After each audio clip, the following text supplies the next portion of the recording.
Hello, my dears, and welcome. I'm so glad you're here with me today, ready to step into a story that's close to my heart. Imagine the soft morning light streaming through a tall window, the scent of fresh bread and coffee drifting in from the street below, mingling with the gentle hum of a waking city. This isn't a film set, this was my real life in France, and I arrived with just $500 in my pocket, a suitcase, and a head full of dreams. Many would call it impossible. But France isn't just for the wealthy or the privileged. It's a place where anyone can find their own adventure, no matter their budget. My journey wasn't about luxury hotels or fancy restaurants. It was about discovering the true soul of this country, the everyday magic that makes France unforgettable. Every euro counted, and that made each moment intentional. I learned to savor the little things, to find joy in simplicity. Living simply became my greatest freedom. With less, I felt lighter, more open to new experiences and connections. My tiny attic room, though modest, was a haven, a place where I could dream, reflect, and truly feel at home. From my window, I watched neighbors greet each other with warmth, and children play in the square below, their laughter echoing through the streets. A small budget didn't close doors, it opened them. It pushed me to be creative, to seek out opportunities I might have missed otherwise. I wandered cobblestone alleys, found hidden corners, and learned the gentle rhythm of daily life, where every day brought a new discovery. The greatest treasures in travel are often free, like a sunset over the rooftops, or a smile from a stranger. Let me show you a France where beauty is found in conversation, not price tags, and where the simplest moments become the most cherished memories. A picnic in the park, with fresh cheese and fruit, felt more luxurious than any five-course meal in a grand restaurant. This is a story about making dreams real, even when the odds are against you, and about finding hope in unexpected places. The best things in life aren't things at all. They're experiences, connections, and moments of pure joy. It's about people, places, and quiet moments of joy that stay with you long after the journey ends. This is my France, and I'm thrilled to share it with you, hoping it inspires your own adventures. Come along, let's discover the magic together. The adventure begins now, and I promise, it's one you'll never forget.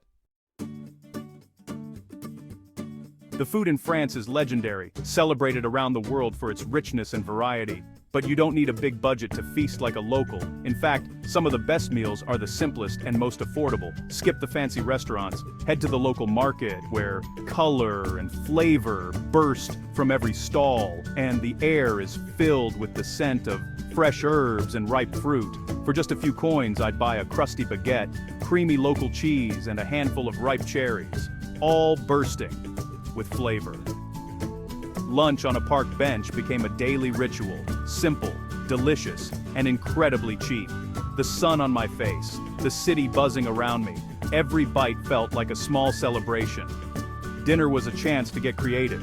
Seasonal vegetables from the market turned into hearty soups or rustic salads, filling and full of flavor. Supermarkets offered store-brand treats just as tasty as the famous ones, from buttery biscuits to rich chocolate, perfect for a frugal snack. Living frugally made me resourceful and connected me to the land. I chatted with farmers, learning their stories and picking up tips on what was best in season. I learned to pick the sweetest melon, testing for ripeness with a gentle press and a deep inhale of its scent. And I discovered the joy of making my own meals, turning humble ingredients into something special with just a little care. The true taste of France isn't found in expensive menus.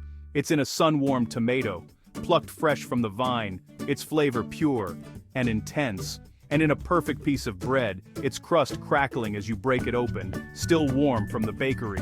Eating this way saved money and deepened my experience, letting me savor every moment and every bite. I wasn't just a visitor, I became part of the French way of life, sharing meals and stories with locals, feeling truly at home. Every meal was a celebration of simplicity, a reminder that good food doesn't have to be expensive or complicated. This is how I truly tasted France, one humble, joyful meal at a time. France is a living masterpiece, and my limited budget became a gift. Instead of grand journeys, I explored the beauty right outside my door. Rolling hills, sunflower fields, and ancient villages were all within reach, often just a walk or a cheap bus ride away. I wandered country lanes, stumbled upon quiet forests, and found breathtaking valley views. Hours passed in peaceful contemplation, surrounded by natural beauty. Small towns revealed their magic cobblestone streets, painted shutters, hidden gardens. The heart of each village was its church, a cool, silent sanctuary open to all. I watched old men play pétanque, lovers stroll by the river, and neighbors share a laugh. The elegance of daily life was everywhere, in a scarf's knot or a baguette under an arm. Living inside this postcard, I realized the most beautiful moments cost nothing. France's true charm is found in these simple, everyday scenes. Living in France means learning its unspoken rules, those subtle customs that shape daily life, yet are rarely explained outright. The first, always greet with a cheerful bonjour, madame or monsieur. This simple gesture is more than politeness. It's a sign of respect and acknowledgement, a ritual that opens doors and hearts. Lunch is sacred. From noon to 2, life pauses for a proper meal. Shops close, streets empty, and families or friends gather around the table, savoring food and conversation. At first I found this inconvenient, even frustrating, but soon I admired the commitment to quality of life. The French truly value taking time to enjoy each day. Food customs are precise. Milky coffee only in the morning, bread as a utensil, not an appetizer. Meals are rituals, and every detail matters, from the way you break your bread to the order of the courses. These little rituals are a secret code, connecting you to the culture and to the people around you, making you feel like you belong. Public emotion is reserved. Smiles are rare on the street but warm among friends. In public, people keep to themselves, but in private, laughter and warmth abound. Once you break through the initial reserve, the French are witty, generous, and genuinely welcoming, eager to share their world with you. Understanding these customs made me feel at home, turning strangers into friends and routines, into cherished moments. It's not just about speaking French, it's about living it, embracing the rhythm and rituals of everyday life. Every small gesture, every shared tradition, brought me closer to the heart of France, teaching me the value of connection and community. I learned to slow down, savor each moment, and appreciate the beauty in routine, finding joy in the ordinary. These unwritten rules transformed my experience, helping me see life through a new lens. They turned daily life into something extraordinary, where every day feels a little bit special.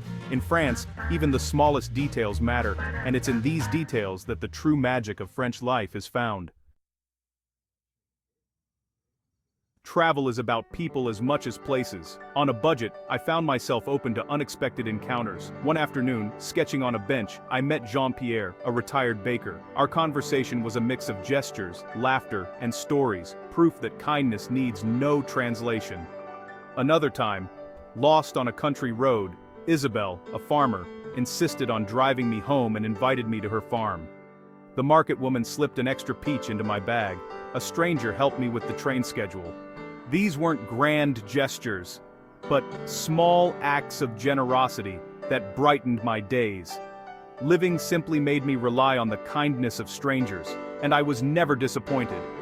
Each encounter restored my faith in humanity. The world is full of good people willing to help.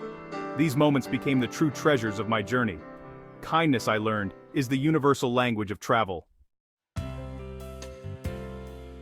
My whirlwind day in Paris brought a lesson I'll never forget. Overwhelmed by the city's grandeur, I treated myself to a coffee at a tiny cafe. Next to me sat Chloe, the picture of Parisian elegance. She caught my eye and smiled, asking if I was enjoying Paris.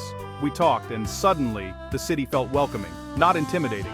Chloe admired my shoestring adventure, calling it the most romantic way to see France. She shared tips for free Parisian delights, parks, walks, and the best cheap eats. Before leaving, she insisted on paying for my coffee and welcomed me to Paris. Her kindness and charm were unforgettable. True elegance, I learned, isn't about luxury. It's about generosity and an open heart. Chloe's smile was my most precious Parisian souvenir. Sometimes, the smallest gestures leave the biggest mark. Paris became a city of warmth, not just wonder. As my time in France ended, and my last euros dwindled, I felt only gratitude. This journey taught me happiness isn't about money, it's about spirit. My memories, church bells, buttery croissants, laughter with new friends, and moments of kindness. These are the souvenirs that last. So, what's your dream? Don't let money hold you back. Adventure isn't just for the wealthy, the world is more welcoming than you think. All you need is courage, creativity, and an open heart. Your own story is waiting. In a market, on a country lane, in a stranger's smile. Start dreaming, start planning. The adventure of a lifetime is closer than you imagine. Join me, your French story awaits.